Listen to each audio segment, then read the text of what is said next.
Hey everyone, welcome back to the channel. My name's Kevin. Thank you very much for subscribing. If you've already subscribed, if you haven't, please, I need to get to 1,000 subscribers. Full honesty, I don't get paid any ad revenue until I get to 1,000 subscribers. That's just the way that this platform works. I'm kind of stuck here in limbo, trying to get to that. I need a couple hundred more subscribers to get to that mark. And it'd just be nice. You don't get paid a whole lot when you have 1,000 subscribers and you have videos with only, 1,000 or 2,000 views. I may make 15, 20 bucks a month, but it just would be nice just to, say that I did it and to make a little teeny bit of money, because editing these videos, putting them up, the uploading and, creating the thumbnail and all that stuff, it takes some time. So it'd be nice to say that I'm actually getting paid to do this, even if it's well below minimum wage. Anyway, give it a like, give it a subscribe if you can. It doesn't cost you anything. I'd really appreciate it. So this week's video, today it is 27 degrees outside in Fahrenheit where I'm at right now. I don't know what that is in Celsius. You'll have to look that up online somewhere, but it's well below freezing and enough to create snow, obviously. I'm going to overlay some video here in a minute just to kind of show you exactly why I bought this truck and not something like a Tacoma, the new Tacoma that's coming out that, admittedly Toyotas are more reliable than the American-made trucks. I wanted to make this video really just to kind of give the exact reasons why I went with the Colorado ZR2 over one of those other trucks. And if I can just say, first and foremost, if I had all the money in the world, I probably would have wound up with the 3-liter Duramax GMC Sierra AT4, or I would have wound up with another Ford F-150 Power Boost. Even though I did have a Lemon and I sold it, I was still on the fence about maybe considering getting another one of those. But the price of those trucks is just outside of my price range. It's just not in the cards for me right now, and maybe won't ever will be ever again. But I'm thankful that GM makes the Colorado, and admittedly they also make the Canyon, but that one's more expensive than this. I think this is one of the best values that you can get. So the new Tacomas are going to be more expensive. Even like the TRD off-road package with, some creature comforts is going to be more expensive than I bought the ZR2 for, with a couple of convenience and technology packages on it, which, I don't think that's really worth it, because the capability of this, even though the fuel economy won't be as good as the TRD off-road, it's a better truck. It plain and simple is. Now, the TRD Pro with the hybrid engine that they're going to have, that's not yet out. It's going to come out this spring. That might be something that's better, but once again, you're talking, it's going to be well outside of my price range.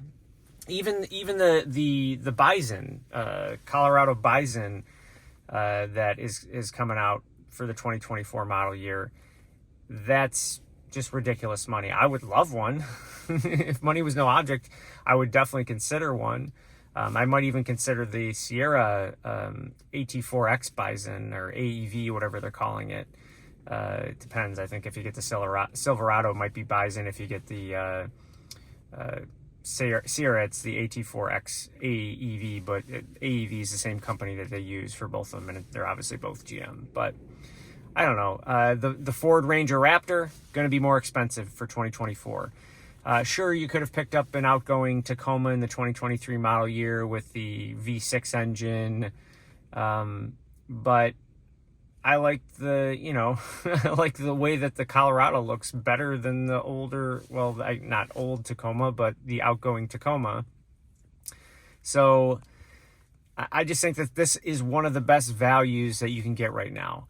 If you were to get the Canyon AT4, just the Canyon AT4, that's almost the equivalent to the Colorado Trail Boss. And even that comparison is like, if you're trying to save some money, then the Trail Boss is just as capable, in my opinion, as the AT4 if you can forego the aesthetics, because some people prefer the look of the Canyon and the grill and everything like that.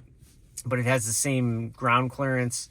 It has a lot. I think it's the same suspension on the regular AT4, and it's more expensive, the AT4. And for the same thing here, the AT4X for the Canyon, that is the equivalent of the ZR2 here in the Colorado. It's like $6,000 or $7,000 more for that, and you can get a couple extra things, like there's nicer stitching down here on the, so it's maybe a slightly nicer interior, but it's the same screens, it's the same suspension, it's the same transfer case, it's the same transmission. It's a different aesthetic on the outside. There's slightly different wheels, but and there's a heads-up display you can get. I really don't care about that. I think that, quite honestly, the best bang for your buck is the Colorado ZR2. And if you want to do things like put 35s on there and lift it up a little bit, all that like a la carte DIY upgrading is going to come in well under what the Bison would be. And you can make this truck pretty badass. It's already badass stock. I have some very modest plans for what I'm going to do with it. I'm going to the first thing I'm going to do is probably replace the LED, or replace the halogen bulbs with LED in pretty much every place that you can here. There's obviously these here, that are halogen. And then obviously the front turning signals, and then all the rear lights pretty much are halogen. But you can pretty much replace those pretty quickly, easily, and cheaply. And then I'll also need a bed cover. Unfortunately, that's not going to be a cheap thing. I really need a bed cover. That's the one thing that this truck doesn't have compared to the F-150 that I had, and any full-size truck for that matter, is you just don't have as much storage space in the rear seat, which in the short term, I could have lived for a while without the bed cover in a full-size truck because there's just so much room back there. But really here, I'm constantly putting boxes in and out of the truck, and I'm having to put them on the seat, which I don't like to do. So either you get a seat cover and you throw them on there, but I think the best thing to do is just to get a bed cover, and then I can just throw them back there. But the ones that I've been eyeing up are over $1,000. I'm kind of looking at that back flip, the rolling one. I think it's X4S. I'm not exactly sure what it is, but I need a rigid one in the neighborhood that I'm in, so it's less likely that someone's going to slice into it or try and, they can still pry it up with a crowbar. But anyway, the main point that I was trying to get at is the Toyota Tacomas, they don't come with the 4Auto. In where I live, in the footage that you've seen, the 4Auto is almost a necessity in terms of peace of mind, because you're really not supposed to use 4 high and certainly not 4 low on the streets.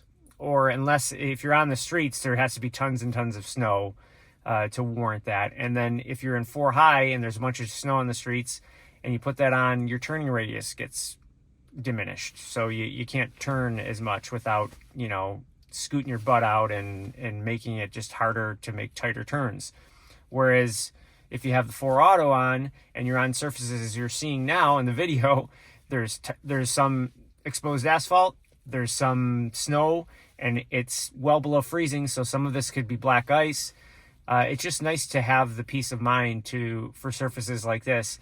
Plus, navigating tight city streets, you're trying to, make rights, sharp rights sometimes, and being able to have the turning radius of, that you're regularly afforded to you in two-wheel drive is very, very nice. So I think that is the one killer of the Toyota Tacoma for me. It's not, I can deal with the looks. The reliability is surely better, but it doesn't have the one thing that in the cold climate, I think I would want. Now, tons and tons of people around here drive them, and I'm sure there's tons and tons of people that never have any problems and live with them and are happy and are going to tell me. And feel free to tell me in the comments that I'm a dummy, but I just like the fact that GM puts the 4Auto And you can get that even in the Trail Boss. Ford makes you get a Lariat F-150 before you get the 4Auto, which they're making you pay a whole bunch for that. This video was a lot of rambling. I know, but really more or less the point I was making is why I bought the ZR2. Obviously the looks, obviously the 4Auto, as I just went over, obviously the price. I think this is just one of the best bangs for your buck that you can get right now. And really the only drawback is the fuel economy, which can be very easily lived with, in my opinion, for the amount of capability that you're getting in return and utility that you're getting for having still a truck, because it can still tow, it can still put a decent amount of payload in the bed, and it's a great everyday driver. Yeah, so that's the video for this week. Thanks again to all that subscribed. Please subscribe if you haven't. Please like the video. It helps share it with other people and get me more viewers and hopefully some more subscriptions. And having said that, I'll see you guys next week. Kevin!